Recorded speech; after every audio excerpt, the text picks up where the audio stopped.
Olá, sejam muito bem-vindos. Hoje a gente vai mergulhar no universo que está, nossa, em plena ebulição aqui no Brasil, o empreendedorismo feminino. E o nosso ponto de partida é um guia super completo, sabe, em formato de perguntas e respostas, publicado pelo Estilo e Glamour Magazine Podcast. É quase um manual prático, cheio de inspiração para mulheres que estão começando ou que, bom, já estão nessa jornada. A nossa missão aqui é tentar decodificar as estratégias, os desafios, a mentalidade por trás do sucesso, né? Transformar tudo isso em insights. E é um tema fundamental, porque assim, vai muito além de planilhas de modelo de negócio. O que esse material mostra é o pulso de uma transformação econômica e também cultural. Não é só sobre criar empresas, é sobre criar a economia do futuro, com novas vozes, novas regras. Exatamente. E para a gente começar a desembrulhar isso, o guia já propõe uma redefinição do que é, afinal, o empreendedorismo feminino. Não é só uma mulher abrindo um CNPJ. A proposta é bem mais ampla. É um movimento focado em criar soluções, em gerar oportunidades e, o que eu achei mais forte, em construir modelos de negócio mais humanizados. E para não ficar só na teoria, eles trazem um dado que, olha, é avassalador. Mais de 40% dos negócios no Brasil já são liderados por mulheres. Esse número 40% é impressionante, mas o que o guia nos convida a fazer é olhar para além da estatística. O que essa presença massiva significa na prática, né? A análise deles aponta para o impacto da tal diversidade de perspectivas. Quando a liderança é feminina, certas características como empatia na gestão, comunicação mais direta, foco em colaboração, elas tendem a se destacar. E isso muda a dinâmica de uma empresa por dentro. Isso não é só para ter um ambiente de trabalho mais agradável, certo? O argumento é que essa abordagem tem um impacto direto nos resultados. Exatamente. Ambientes mais inclusivos, onde as pessoas se sentem, seguras para contribuir, tendem a ser mais inovadores e decisões que consideram múltiplos pontos de vista são, por definição, mais robustas, mais fortes. Faz todo sentido. O guia conecta os pontos de uma forma muito elegante. A humanização não é o oposto do lucro. Na verdade, ela é um caminho para um lucro mais sustentável. Empresas com essa cultura, elas atraem, retêm os melhores talentos e, no fim do dia, entendem melhor o mercado que também é diverso. É uma vantagem competitiva clara. Nossa, muito clara. E pensar nessa liderança humanizada como resultado final me faz querer voltar para o começo de tudo. O que o material diz sobre a faísca inicial? O que leva essas mulheres a dar o primeiro passo, muitas vezes sabendo que o caminho pode ser mais difícil? A jornada, segundo o que eles apuraram, quase sempre começa num lugar muito pessoal. Pode ser a identificação de um problema que, ninguém está resolvendo. Ou uma paixão antiga que finalmente encontra um espaço para virar negócio. Ou, e isso é muito comum, uma insatisfação profunda com o mercado de trabalho tradicional, sabe? Com hierarquia rígida, falta de flexibilidade. É um movimento que nasce de dentro para fora. Mas aí, logo depois dessa faísca de inspiração, vem o choque de realidade. O guia não romantiza a jornada, né? Ele apresenta uma lista bem honesta de desafios.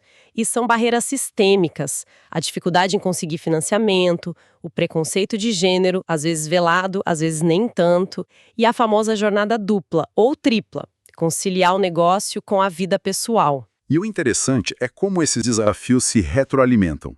Não são obstáculos isolados. O material nos ajuda a ver essa teia. O preconceito de gênero, por exemplo, não é uma ofensa abstrata. Ele se materializa na desconfiança de um investidor que questiona a capacidade de uma mulher liderar e cuidar da família ao mesmo tempo.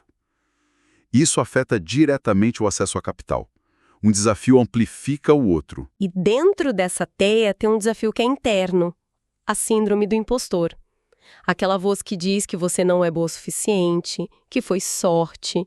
O guia menciona como isso é particularmente forte entre as mulheres, muitas vezes por um condicionamento social, né? Como se luta contra um inimigo que mora dentro da própria cabeça. É aí que o material introduz o que, para mim, é a virada de chave mais poderosa de toda a análise. A ressignificação do fracasso. A cultura corporativa tradicional trata o erro como algo a ser punido. A mentalidade empreendedora que o guia propõe o trata como coleta de dados. Cada não, cada porta fechada, cada produto que não vende, não é um veredito sobre a sua capacidade. É um feedback do mercado. Espera um pouco. Essa ideia do fracasso como coleta de dados é crucial, porque na prática a pressão social para a mulher acertar de primeira é imensa. Um homem que falha é visto como ousado, uma mulher muitas vezes como incompetente. O guia dá alguma pista de como superar isso na prática? Sim, e a chave é a resiliência. Mas não uma resiliência passiva, de só aguentar o tranco. É uma resiliência ativa. O material sugere que, depois de uma rejeição, o exercício não é se lamentar, mas se perguntar: o que eu aprendi com isso? O que essa informação me diz sobre meu produto, meu pitch, meu público? É transformar a dor da rejeição num ativo estratégico. A ideia não é que sua proposta era ruim, mas que talvez ela ainda não encontrou o argumento certo. O fracasso não te define. A reação a ele, sim. Isso muda tudo. Não é sobre ter a pele mais grossa, é sobre ter a mente mais analítica. E com essa mentalidade, a gente chega na parte das ferramentas. O guia não fica só no diagnóstico, ele abre uma verdadeira caixa de ferramentas. E a primeira que me chamou a atenção foi a solução para a falta de capital. Exato. Isso ataca a maior barreira de entrada de frente. Mas o ponto mais sutil que a análise sugere é que essa restrição inicial, essa falta de recursos pode forçar uma criatividade e uma disciplina que se torna um diferencial competitivo gigantesco lá na frente. Quem aprende a fazer muito com pouco desde o início nunca desperdiça recursos. A escassez vira uma escola de eficiência. Força a ser mais enxuta, mais inteligente com cada real desde o dia zero. Faz todo sentido. Mas e a outra ferramenta que eles citam, o networking? Às vezes essa palavra soa meio clichê de negócios, né? aquela coisa forçada de trocar cartões. Exato. O guia desmistifica totalmente essa visão. O networking que funciona, segundo eles, não é sobre colecionar contatos. É sobre construir comunidade. É menos sobre o que você pode fazer por mim e mais sobre como podemos nos ajudar. Para a empreendedora, essa rede funciona em dois níveis, o prático, com parcerias, e o emocional, que talvez seja o mais importante. É ter um grupo de pares que entende suas lutas, sabe? É um sistema de apoio vital. Um ecossistema de suporte, não uma lista de transações. Adorei isso. E a terceira grande ferramenta, claro, é a tecnologia. As redes sociais, o e-commerce. O material descreve como isso democratizou o acesso ao mercado. Uma pessoa pode começar um negócio global da sala de casa. Sem dúvida, a tecnologia nivelou o campo de jogo de uma forma que era assim impensável há 20 anos. Mas o guia também é muito realista e aponta o outro lado da moeda. Essa democratização aumenta a competição ao nível brutal. Não basta estar online. É preciso dominar as ferramentas, entender de algoritmos, criar conteúdo. É quase um segundo emprego. A tecnologia é uma aliada poderosa, mas muito exigente. Então, se a gente junta essas peças, a criatividade pela falta de capital, o networking como comunidade e a tecnologia como essa faca de dois gumes, o que une tudo isso? O que transforma essa caixa de ferramentas num motor de crescimento? O fio condutor que amarra tudo é uma gestão extremamente consciente e planejada dos recursos, sejam financeiros, de tempo ou de contatos. E é por isso que o guia dedica tanto espaço a dois elementos que parecem básicos, mas que são frequentemente negligenciados.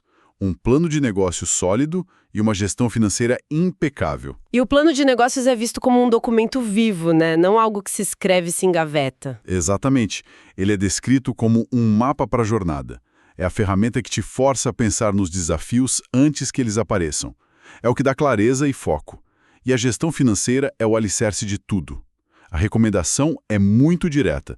Separe as contas pessoais das da empresa desde o primeiro dia. Controle o fluxo de caixa obsessivamente.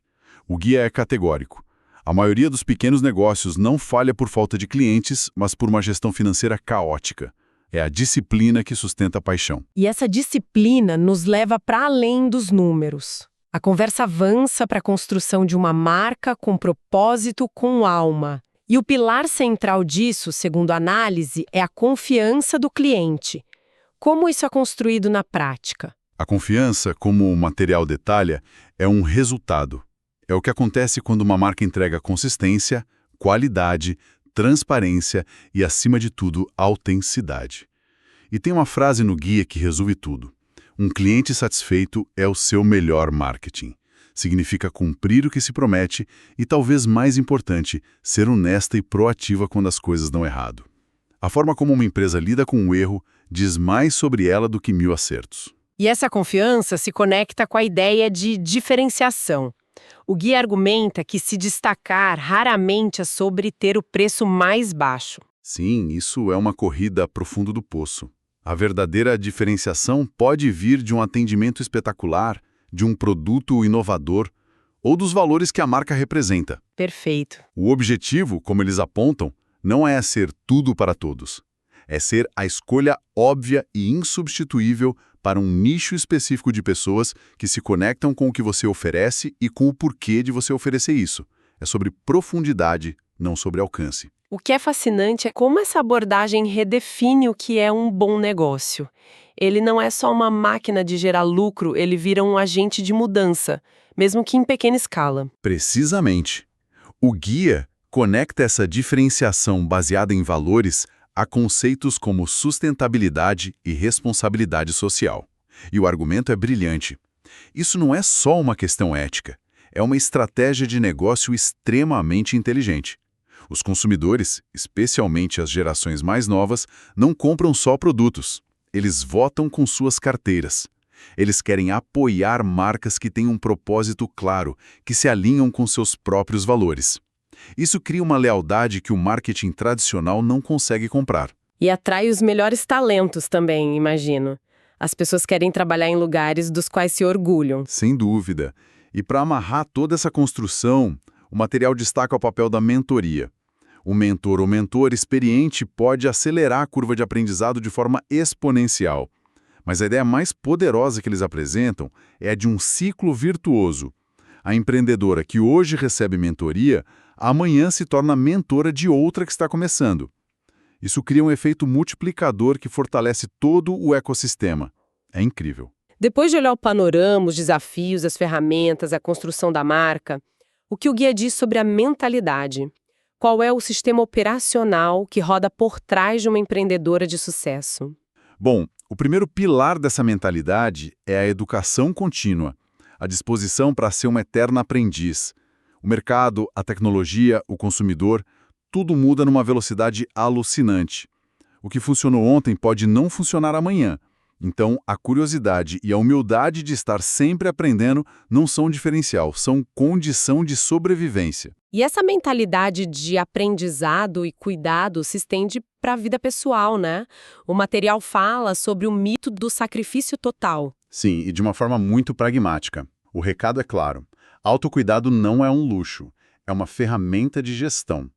Estar esgotada, sem dormir, não é sinal de dedicação, é sinal de má gestão do seu ativo mais importante, sua própria energia. Para se manter motivada, as dicas são práticas. Reconecte-se com o seu porquê inicial, celebre as pequenas vitórias e busque apoio na sua comunidade. E por fim, a mentalidade de crescimento passa por entender que não se constrói nada grandioso sozinha. O guia reforça a importância de construir uma equipe forte, de delegar. Esse é o desafio da transição de eu-presa para empresa. A empreendedora precisa aprender a confiar nos outros, a contratar pessoas com habilidades complementares e que compartilhem dos mesmos valores. Delegar não é perder o controle, é ganhar foco para trabalhar nas questões estratégicas que realmente farão o negócio crescer. Tudo isso nos leva de volta ao ponto de partida, mas com uma compreensão, assim, muito mais profunda. A mentalidade, essa mistura de resiliência, curiosidade, foco no propósito, é o que une tudo. É o que faz a máquina funcionar. Exatamente. É o ingrediente secreto. E o guia encerra com uma visão muito otimista, um olhar para o futuro. Ele projeta um cenário onde o acesso à capital, a mentoria e as oportunidades para mulheres será cada vez mais igualitário. Não por concessão, mas porque o mercado finalmente vai entender que isso é simplesmente um bom negócio para todos. Por mais de 40% dos negócios no Brasil, navegamos pelos desafios como a falta de capital, e vimos como a resiliência pode transformar o fracasso num ativo. Exploramos a caixa de ferramentas da empreendedora gestão criativa, networking como comunidade, tecnologia, e vimos que uma gestão financeira rigorosa é o alicerce. Por fim, entendemos que o sucesso está em construir um negócio com alma, movido por uma mentalidade de aprendizado contínuo. A mensagem final do guia, para quem está começando, é muito poderosa. Acredite em você mesma, sua perspectiva única é um ativo, não uma desvantagem. É um retrato muito honesto. Ele não esconde as barreiras, o que é essencial, mas a mensagem central é de otimismo e empoderamento. Mostra que, apesar dos obstáculos, existem caminhos, ferramentas e uma comunidade crescente de apoio. E essa ideia final de que a perspectiva única é um ativo nos deixa com uma reflexão. Se isso é verdade, então a pergunta que fica é, para além do produto ou serviço, qual é a mudança ou a conversa que apenas uma perspectiva única como essa pode iniciar no mercado ou na sociedade?